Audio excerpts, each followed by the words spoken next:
Hey guys, how's it going? My name is Arden, and today we're reviewing Miles Morales Spider-Man number 18. Although, we haven't talked about this series before, and I'm quite caught up on it, so we're going to kind of review the series in general, Outlawed, its current story arc, which is part of a larger collection of things, and just a more general discussion about Miles Morales' current series.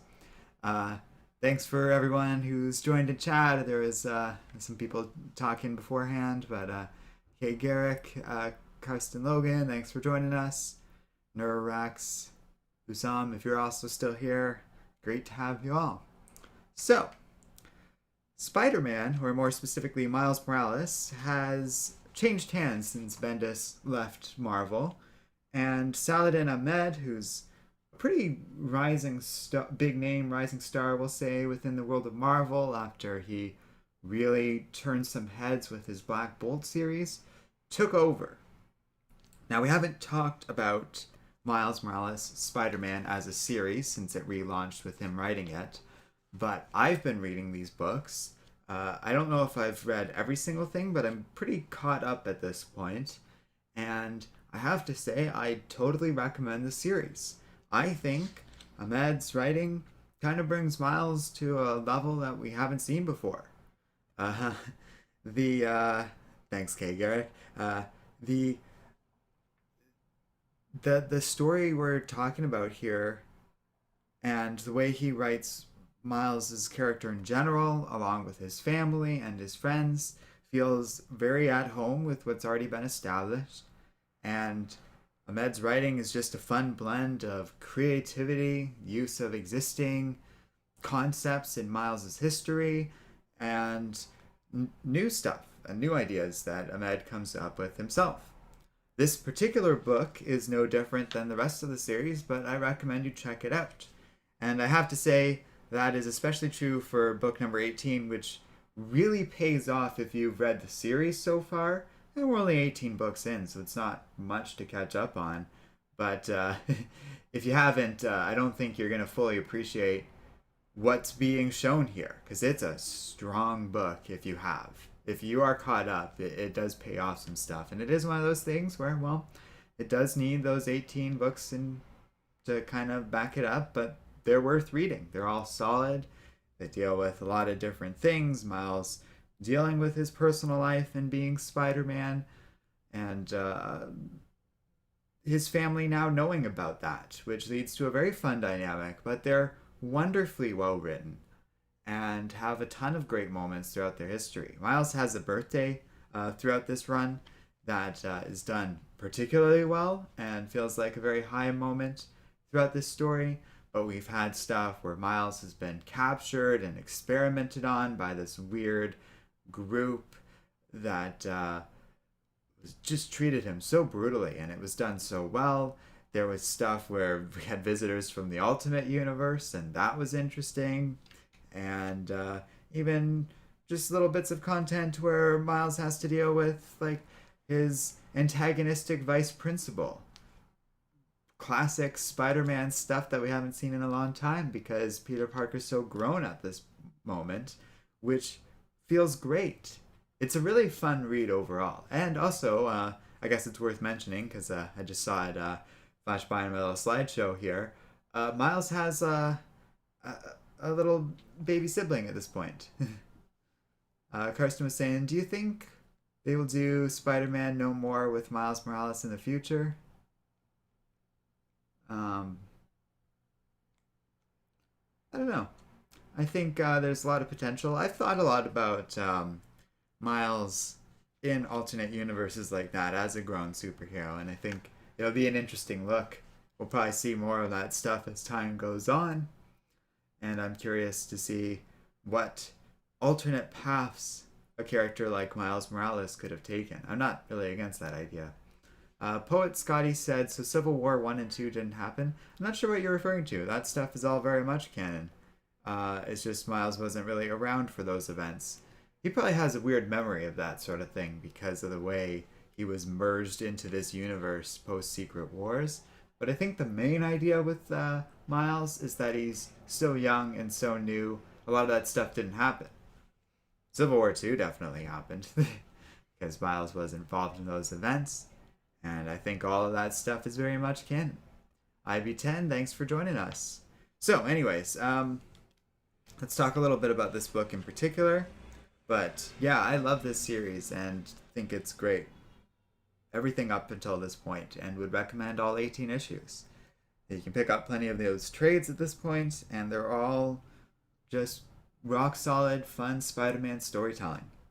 So, we've talked about the writer, but Carmen Carnero does the penciling, David Curiel does the coloring, and Corey Petit does lettering. All excellent work. As always, they form a really consistent backbone to this comic's artwork, but just how they draw all these characters, because we see all this regular what am I trying to say? Like content regarding like characters that are well established, from Rio and Jefferson being Miles's parents to all of his friends, Genki, Judge, Barbara, that sort of thing. They do a really good job at drawing this thing with a lot of flesh color. Poet Scotty says, the Outlaw event don't make sense to me since we have Civil War 1 and 2. Well, I guess that's the other thing. So this is the second issue in the Spider-Man books dealing with this sort of outlaw thing going on with the younger superheroes. And the idea is that the government has formed this little task force called Cradle to protect and basically outlaw child superheroes from existing because, well, I kind of get why. Like, they're all minors and they can't be held liable the same way other superheroes can. It's not necessarily safe for them or others around them. So it's a complicated issue. Poet Scotty was saying that it kind of doesn't reconcile well with Civil War 1 and 2. I don't really see how it's relevant to Civil War 2, but certainly it is relevant to the Superhero Registration Act. I think the key part of this issue is that it specifically targets minors, and at the end of the day, that's probably enough to loosen the foothold that other superheroes had in taking a stand against this law. It's a lot harder to argue against that than it is to argue against basically outlawing all superheroes and requiring them to register with the government. That feels like a separate issue, and my guess is a lot of the adult superheroes don't feel totally comfortable taking a stand against this because they're not necessarily against this in principle. I also think it doesn't really matter because this storyline is interesting in and of itself and feels like a core part of the sort of philosophy of what Stan Lee set up in the beginning stages of Marvel, so I've never really objected to the plotline. What I find interesting about these Spider-Man books with Outlawed is thus far that's kind of been stuff that Miles's secondary characters are dealing with, while he's been dealing with what feels like a much bigger and larger threat to him. So he hasn't really had to deal with the particular issue of it all being outlawed too much as of yet.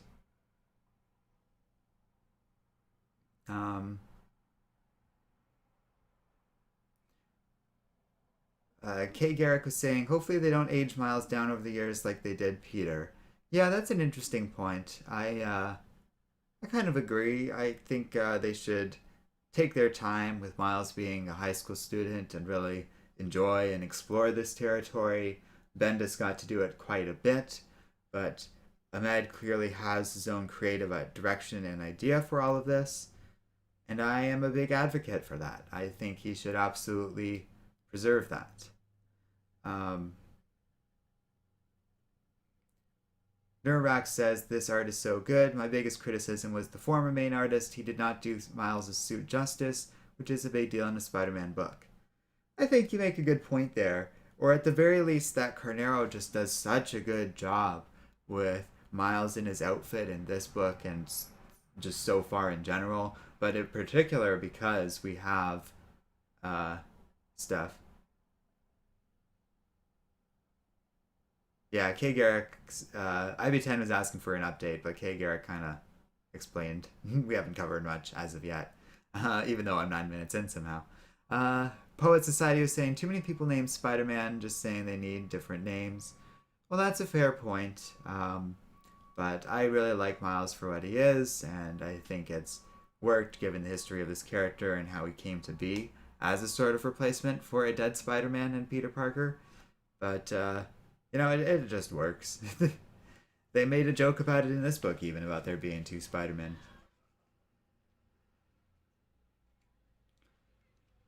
IB10 makes an interesting point about how Miles, in the comics at least, his character is a little flat. Has he improved in your opinion? I would say definitely. I think Ahmed's definitely a stronger writer for Miles and has found a voice and a direction for him. I was talking earlier about how he was captured and experimented on in an earlier story arc. And, well, first of all, that story involves like Uncle Aaron and Jefferson getting together and working to save Miles, along with Rio, who's like their getaway driver. That story arc is awesome, but part of why it's so awesome is Miles is captured, and it's truly terrifying the horrible crap he goes through for that story. And you can feel Miles's terror. Ahmed's got a really good handle on it. It's the kind of reading through this arc is the kind of thing that can get you real excited about that Spider-Man PS5 game that should be coming out at the end of this year. Uh, Nurwax agrees and says Ahmed definitely gave Miles flavor. I would say that's a good way of putting it. His relationship with his friends and stuff is a little better defined. Miles is a little bit more of a character while still just being a fine protagonist. I had nothing truly against Bendis's writing, but Ahmed is definitely an improvement. And he always would have been because it's Brian Michael Bendis. And Saladin Ahmed is a very consistent, strong writer. If you follow him on Twitter, he's very upfront about how he goes about these things. And I think it plays to why he is a strong writer because he's unapologetic and has a vision for these things and clearly had a strong direction for Miles's character. Uh, I think he's doing a great job with Miss Marvel too. Actually, I don't know if he's still writing for her, but I've read some of his books for that, and he also has a really strong voice for her and gives her a similar sense of flavor and direction, distinct from Miles. Kay Garrick was saying, I disagree about there being too many people named Spider-Man, as Poet Society was saying earlier. There's four characters called the Flash right now.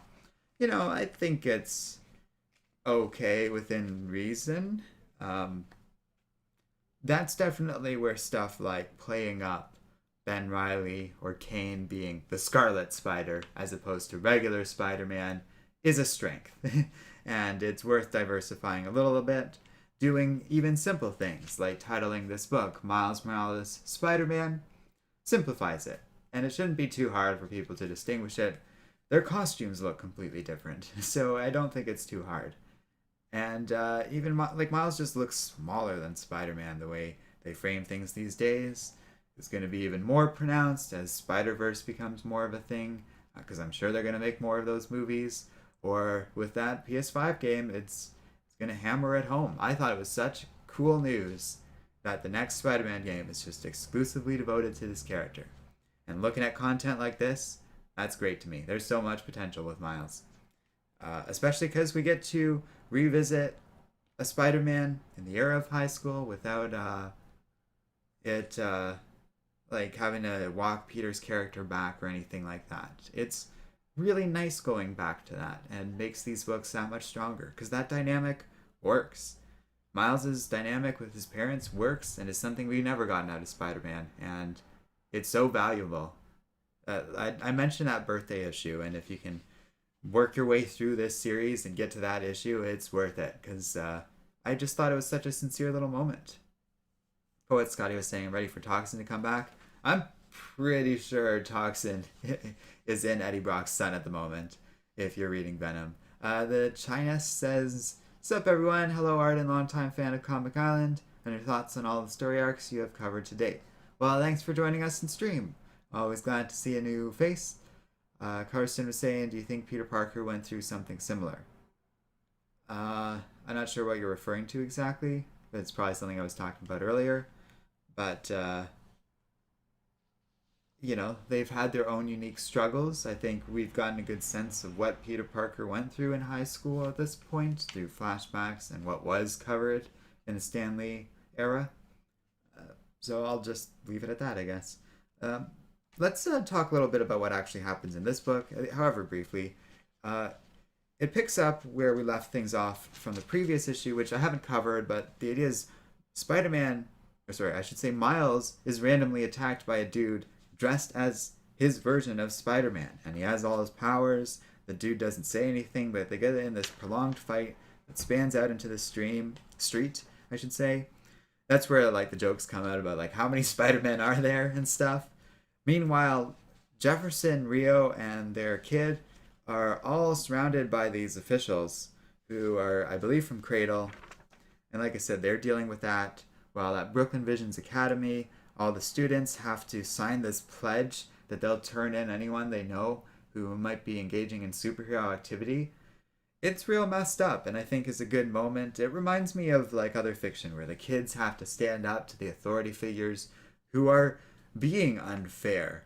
And Barbara, Judge, and Genki all stage a little sit-in at the gym because Barbara refuses to play without signing, or and she has to sign that pledge to play, but she refuses to leave either. It's a nice little moment where the kids are protesting. Meanwhile, that fight just keeps going, and it ends up in this huge little venom explosion where they both try and shock each other and get overwhelmed. Uh, Meanwhile, the kids end up arrested, while they don't sorry, the parents don't exactly know who they're surrounded by. I should say I thought they were Cradle. I'm not exactly sure about that, but either way, Jefferson takes off so that Rio can escape and with the baby, and Miles wakes up and finds himself right back with the experimenter from the guy who kidnapped him earlier. So, like I said, it really pays off if you've read this and have gone through this book already, or sorry, gone through this series. But it's a strong series overall, and I would totally recommend it. And hopefully, we can kind of use this as a little bit of a springboard to keep reading more Spider-Man review, like books and stuff, like or specifically Miles Morales books, because I just love this character and think the series has never been stronger. I was catching up on it like with a friend and stuff, and we've been really enjoying it. Ian Charles was saying, I think he may be going to his own Clone Saga. I really hope I'm wrong. I don't think so. I think it's very apparent that the experimenters created a clone from Miles from his early experiment, but I don't think they're going full Clone Saga. I think whatever these experimenters are up to, they have weird technology and might be from the future or something, and are clearly up to something beyond just, well, I hope not just wanting to clone Miles. I could be wrong. But you do make a good point there, Ian Giles, that's for sure. Because it is very much a clone, but I think that revelation is pretty cool. There's also an interesting little thing about, there's like they show a bunch of characters dressed as vigilantes on the cover, and we don't really get a hint of that yet. Though I wonder where they're going with all of this, and I wonder if Miles once again is going to have to be rescued by his friends, which, if so, is interesting. And I kind of referred to that story arc where he keeps getting experimented on quite a bit because it stands out knowing now that Miles is right back in their custody, and what a miserable experience it was. And they would do things like fake out Miles potentially being escaping from this facility, only to find that that was just another experiment. And so when his dad and uncle finally did show up, it was such a relief and big deal for this character. So it's just such a huge moment to see him back there.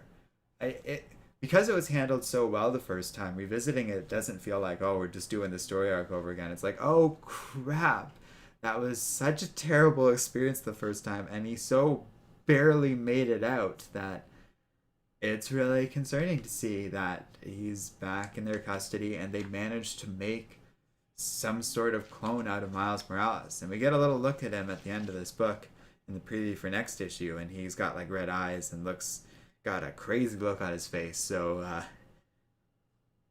I'm curious what'll happen next. um, Neurox is saying Miles is getting only more diverse with his Venom Blast. It reminded me of Static. Well, that's always been a thing with Miles, that he's had these different powers, his ability to cloak himself, and this idea that it was a different spider that bit him and it interacted with him differently. They've kind of talked about that recently in some Spider-Man books where, like, and it's an interesting idea that only certain people might interact and get powers from the spider genes or something like that, and there's only like certain reactions. It's quite interesting and gives us a reason why Miles would want to be experimented on. Kai Garrick is saying, I have not read this Miles run you're going over, but you're making it sound really good, I assume. Maybe they do heavy development for Miles like the writers did for Wally West in the 90s. You know, I don't know how overly focused it is on character development. Rather, it's just a well-rounded series with good action, fun villains, and like meaningful character stakes, even if it's not going a mile a minute. It's the kind of series I could dig into long term because I just like these books. I've been getting them for like this guy at work that I'll sometimes read them for, and he likes them too, and I haven't found any reason to stop. They're interesting and fun reads on the whole. Nurax was saying, I remember Ahmed gave a bit of an advisory for young readers for the Assessor issue. Yeah, the Assessor issue is intense content, but I have to be honest, for the very young, I agree with Ahmed, and that's probably what he's referring to. But for most kids, it's going to be intense content. It might stick with them for a while, because it stuck with me. It's the kind of thing that would have terrified me as a kid, but it also wouldn't have been too intense. It's the kind of like young adults-ish, we'll say, horror that I can really get into. But I also think it's just a nice all ages sort of story. It reminds me of the kind of thing I'd be into as a kid, but I can just appreciate it for what it is. I haven't really found these books to be too young or anything like that. They're just solid all ages material that like anyone can enjoy. I would say 7 or 8 plus, which is great. As he was saying, last time I read Miles, he was running from Dum Dum Dugan. I tried looking up when the next issue would release. That was months ago, and I forgot. That is definitely from this run because I remember something about that. This book has, and this whole series has fun connective tissue to Marvel Comics in general. I mentioned how like some Ultimate characters turned up and they kind of recognized Miles for what he was, and that stuff was so good to see. There's all sorts of fun little cameos and stuff. Like I think Peter Parker turns up at one point. Oh yeah, for Spider-Man's birthday, which was a really nice little scene. And we get other little flashes of characters, I think Bombshell, all that sort of stuff. It works well to make the universe feel full and alive, while also very much kind of existing in its own little corner of Brooklyn. I really like this series. I know I'm kind of gushing about it, but it's strong. It's if you checked out at some point during the Bendis era or whatever, this is such a solid place to jump onto, for sure. Nerdy Blurb TV was saying, "What's up, everybody? Thanks for joining us." And then Izzy was saying, "Did issue 19 already release? Is that what we're reviewing?" And yeah, Peter did show up. That was cool. No, this is a review of issue number 18, which came out on Wednesday, or at least that's when I finally got it. 19 will be out early October, so roughly a month from now, so it's got to be all in line. And I'm quite looking forward to it, because it'll kind of follow up on all this stuff. It is interesting how nothing going on with Miles right now has anything to do with Outlawed, as far as I can tell. And that Outlawed stuff seems to really be affecting his friends and family. That's a cool little twist, but I don't begrudge it. Like I said, what Miles is dealing with right now just feels like far more important, pressing matters, because it's just got this sense of urgency to it. These people tortured him, and it was horrible. So I'm invested in what's happening next. And, you know, so far this week, we've done like a pretty strong Star Trek standalone book. I found Deceased remained consistent. I liked that Wretches trade.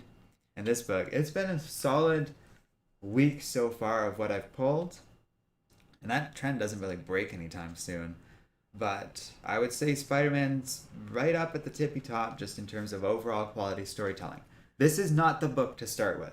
Even the previous book, issue 17, which starts out the stuff with Outlaws, is a better jumping on point. But really, at only 18 issues in, you gotta just start from the beginning of this run to fully appreciate what's going on here.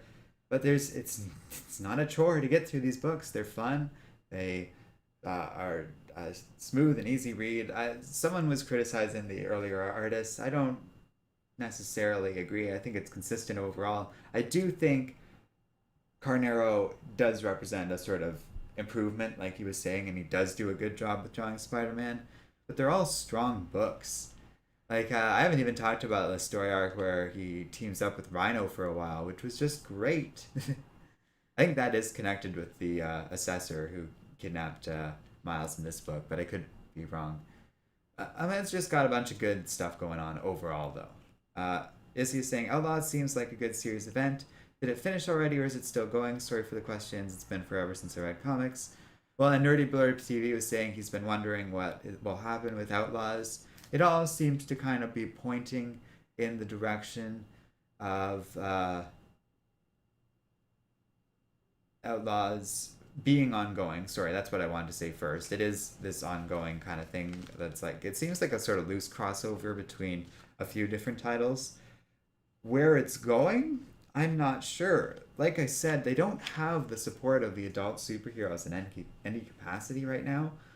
So it might just be this ongoing thing. And like I said, it gets into the early stuff with Stan Lee when he brought in Spider-Man, the Fantastic Four, the Hulk, and all these characters, which was very counterculture. And they weren't just automatically working with the authorities, including the Avengers in those early days. And I don't disagree with this, like potentially being the status quo, where Spider-Man, Miss Marvel, and all those characters are just always on the run from the cops. That could be cool. That fits in with like early era Spider-Man, and I'm all for it. Kai Garrick is saying, "Are you reading anything by Image? Not to break away from Miles, but I'm curious." Nerdy Blurb says, "Yeah, any Image, they're my fave." Well, we did talk about Pulp, which was an Image book, and I'm not actively reading anything from Image at the moment, although I'm not sure about that. I like Once in Future, Undiscovered Country, we reviewed the first volume of. I think based on how my last review went, and even the previous one from Boom's Seven Secrets, I might try and kind of keep an eye out more for trades from Image and stuff like that. Because I feel like, especially for newer Image books, there's stuff to talk about. That being said, I have noticed a few Image books are wrapping up over the next few months, and maybe it's time to kind of look at those series on the whole. Some of them I don't know a lot about, like Sex Criminals and stuff like that, which would be cool to talk about. Neurox is saying, I enjoy the books overall, but the way Javier Garron did Suit's eyes and front logo always looked off to me. Okay, so you were the one talking about his artwork earlier. Hey, that's fine, man. Artwork is very individualistic. It's just funny because it's not something that bothered me. I've found I just really like these Spider-Man books artwork pretty consistently across the board. So I don't personally have a complaint in that regard, but that's fine. And I did right away recognize what you meant about how Spider-Man, the specifically Spider-Man side of Miles Morales was drawn, was improved on. And I really noticed in this book where two Spider-Men are fighting each other, which was cool as hell. Kirsten was saying, do you think Spider-Man might bump into Miss Marvel? I don't know if it's going to happen in this book or in another, if they're going to do like little standalone Outlawed books at some point. But that feels like it's always going to happen at some point or another. Nerdy Blurb also brings up Peter Parker. I think that would be interesting. We haven't seen a lot about what the adult superheroes think about this, but I could see like Tony Stark might not be on their side. Probably not. And I'm not sure about every other character out there. Like Carol Danvers definitely wouldn't be. But I could see Captain America being conflicted. I could see Peter Parker being conflicted, even though he was a teenage superhero. Like, can Peter Parker honestly answer and be like, well, did you ever feel like as a teenager your life was at risk in an unnecessary way? or that other people's lives were at risk in an unnecessary way, you might have some very conflicted feelings about this law in comparison to the Superhero Registration Act. Issue is saying, haven't liked Danvers since Civil War II. Well, I'll be talking about that a little bit in another video and my feelings on that because I have been thinking about that lately. I do feel like Jason Aaron's Avengers has done some work with her, and I don't know what Carol's character has been like in her own series these days. It is one of those things where it feels like the Captain Marvel books do a better job with Danvers than in comparison set to like her team books, we'll say, I guess. I'm hedging on like the events such as Civil War II and we'll say even stuff like Empire or stuff like the Avengers. But Aaron's making her a lot more human in his Avengers books, I feel. And she even had some good moments in Empire. We'll talk a little bit more about that next time, actually, because that's the next book I have to review is the final issue of Empire. Kay Garrick was saying you said you do indie on your channel. I'll give you a look. Well, pretty soon. I just did a stream on Wretches, which I quite liked, and we'll have that posted. I guess I didn't have a ton of image books to talk about because lately we've been trying out other publishers. So we reviewed something from Vault Comics called Black Stars Above that I thought was very interesting, even if it had some problems. Pulp was image, but was awesome. And we've been dipping our toe in other series like Undiscovered Country and things here and there. Neurax was saying, will you be checking out Champions? Seems like that's where the bulk of Outlaws will be addressed. Outlawed will be addressed. I've thought about that, and I haven't made any specific plans about that, but you never know. I might see a cool Outlawed book, and I'll just pick it up. It's a good jumping on point for a lot of these books, which makes them all solid contenders for picking up. Let's put it that way. As you saying, I know we're talking about comics, but what do you think about the upcoming Miles Morales game? What would you like to see from it? Will you be playing it on YouTube? Okay, well, that's a few different questions there.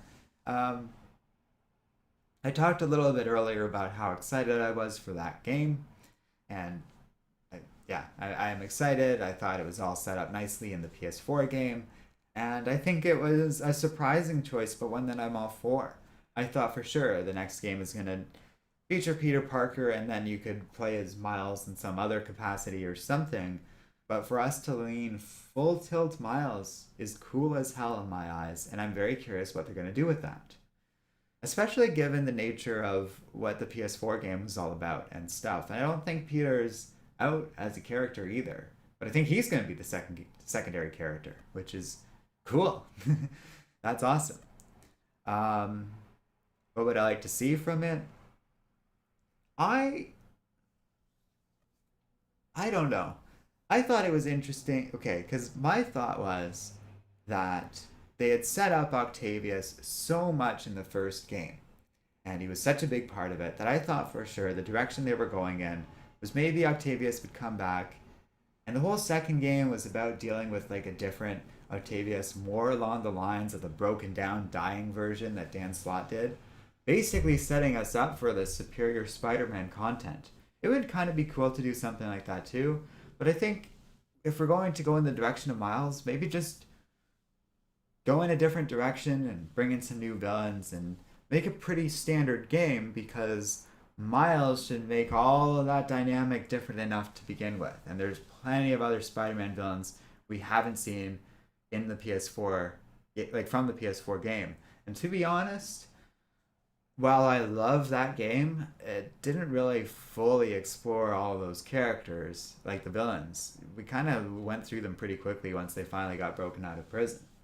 So it did feel like the third act of Spider-Man PS4 was rushed, and maybe a little bit more time and balance with some of the other villains would be great.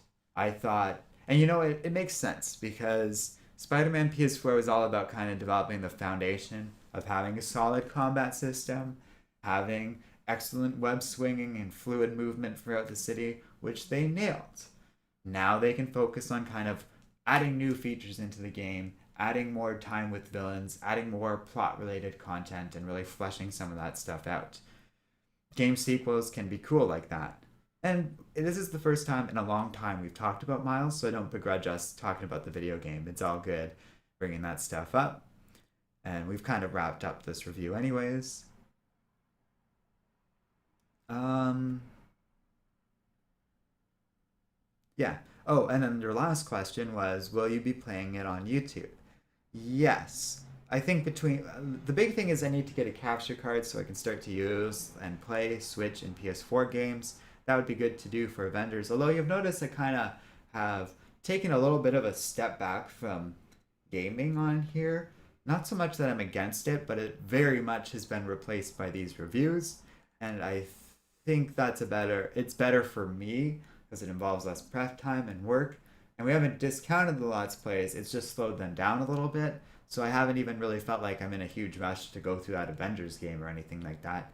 Especially because it's real expensive and I still need to get a capture card to play it, like on YouTube. So, and that's just a matter of me going out and getting one, but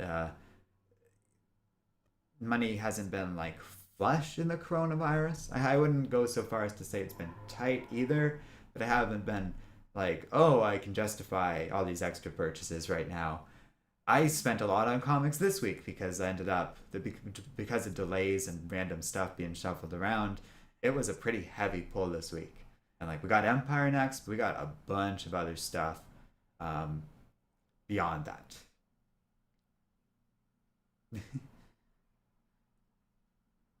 um, Nerdy Blurb TV is saying that he has a playlist that talks about indie stuff. And by all means, check that out because we only do so much with indie. Kirsten was saying, what do you think happened to Miles in the new Marvel Zombies? Well, I mean, assumed dead unless otherwise seen with Marvel Zombies as far as I'm concerned. We'll talk about the new Marvel Zombies in a little while. But yeah, Empire's next up. Uh, Nerdy Blurb TV says, you kind of Oh, Kay Garrick asked, would you like to see Miles deal with the supernatural? And Nerdy Blurb TV answers him, saying he kind of does in the Kate Venom run. Love that run. I like how Miles is a part of that Venom run and shows up a couple of times, and they have weird memories of each other and stuff that don't make sense. Like, they make sense for us as readers, but don't make sense to the characters because of the nature of Secret Wars. And I just thought that was so cool. We were talking about stuff we could see in the game. I could definitely see them throwing Mobius in there because Sony wants to make a Mobius or has made a Mobius movie, and that would be pretty cool. An interesting direction for them to go would be like vampires and Spider-Man fighting vampires in the PS5 game. Sounds fun to me. Uh, Issy was saying, love how passionate you are about comics and comic book characters. My bad if that sounded weird. Other people have said that before, so it's all good. And then he's like, wait, there's a new Marvel Zombies? What? Yeah, there's a new series out called Marvel Zombies Resurrection, and we'll talk about the latest issue of that at some point in the future. But I got a big hefty pull this week, so I still got 1, 2, 3, 4, 5, 6, 7 books to talk about. So yeah, it's it'll be fun though. There's some really fun gems in this one. Even Empire number 6, I don't have all negative things to say about, so we'll talk about that in a little bit. Um, Nerdy Blurb TV was saying about Marvel Zombies, yeah, you gotta check it out. I'd love to see a Blade, Morbius, and Miles team up. Oh, Morbius, I was saying his name weird. But Blade's also been showing up in a lot of books lately, and I suspect Marvel's got some stuff going on with him. They've talked about that pretty openly at this point, and he's a great character. It's cool as hell that he's an Avenger right now. That's been fun. We'll talk a little bit more about Avengers under Jason Aaron at some point in the future. Although that's a more substantial project I'm working on. It just keeps taking time. So we'll see when that does come out. But I'm quite excited about it. It's something we haven't done before that I have wanted to do for some time.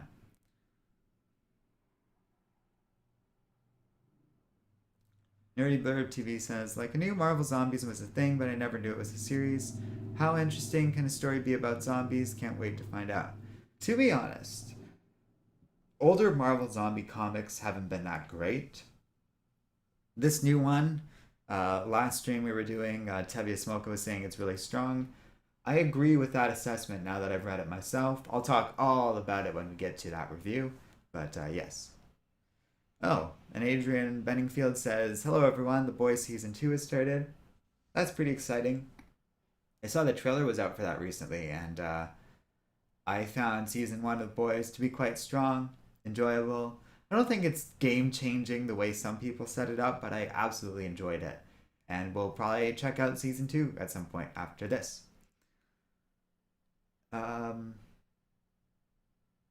Kay Garrick was saying, "I would also like to see Mobius in the Miles game.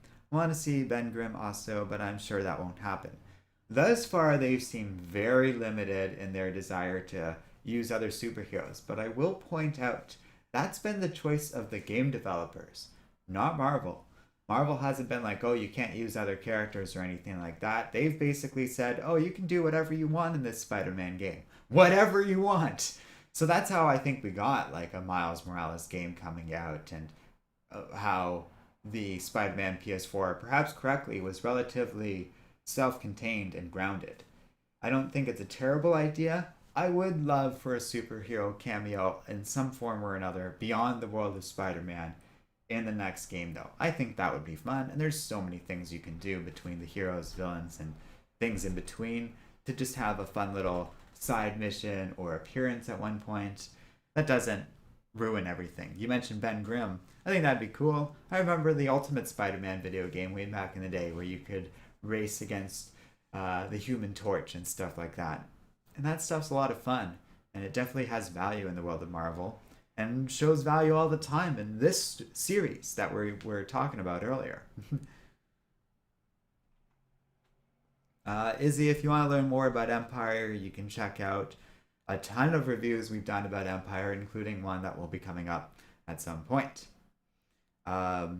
You did correctly see that Spider-Man and Wolverine got new Fantastic Four suits. That's kind of going on in the Fantastic Four books as part of Empire, but there is no need for me to update and drag out this particular review right now with reviewing Empire right now. We've done 5 separate videos on the core series and several with the tie-ins. Empire is okay, but it's had some awesome tie-ins, and we've talked a little bit about that across these reviews. It's all well archived on our channel, and maybe I'll put it all together into a playlist at some point once we do the final Empire review. Adrian Benningfield says, "Robert Kirkman has been involved in the Marvel Zombies, which has helped with developing it." Yeah, I'm still not a huge fan of anything in Marvel Zombies up until now, and I'll talk about why that is and why I think it's particularly strong. Is he saying, "Thanks for the info, I'll check it out"? Yeah, not to be a downer or anything. It would be insane to go over all of that again when it's been thoroughly done. I should say that, like, just because we do these reviews and stuff doesn't mean that recaps are off the table. There still very much are. I've just been distracted working on other stuff that I feel like working on, and I definitely have very concrete plans to do complete stories and recaps and stuff like that as we go along, though. So these reviews are just a helpful way to kind of keep us up to date, and when I don't accidentally pull like 11 books in a week, they're a nice way to kind of dip into what's happening week to week in the world of comics without it constantly bogging Joey and I down with making much more complicated videos. Like, if I did that for Empire, think about what a waste of time that would be. Putting in sound effects and going for all this for what turned out to be a pretty lackluster story. Like, that would suck. Kay Garrick is saying, "Is there another list you have coming up? I love the I love the Green Lantern one." Well, we always have, like, we have a lot of ideas for top 10 videos, and the thing I'm working on right now isn't like that, but like I said, it's unique, and it's all about the Avengers, so I think it'll be good. It's not a top 10 list, but those are always on the table, just like everything else. The way I do it right now is I kind of work on one big project, and I let these reviews sort of fill in the gaps in between. And that works pretty good, but we might tinker with that a little bit, but I think it is the right direction to go. The issue is I'm just catching up on lots and lots of Avengers books just to make that particular thing, so right now it's mostly just focused on streams. and also works well with our COVID schedules. You'll notice Joey's been real quiet lately because he's been busy. Um, Nerdy Blurb TV says, I finally caved and bought the full trade collection of the Johns run on Green Lantern. Can't wait to dive in. Well, that's cool, man. And we'll talk a little bit about Jeff Johns when we talk about the Avengers, actually. And actually this week as well, because we are reviewing another Jeff Johns book, and one that I absolutely loved, which is pretty cool. So stay tuned for all of that. I think we've gone on more than long enough, but it makes sense. We were reviewing a whole series here, and one that I totally recommend you all check out if you haven't yet. But for those that have read it in chat, we're talking about how much they liked it too, and I know I'm not alone in loving this latest take on Miles Morales. Thanks for watching, everybody, and we'll see you next time here on Comic Island.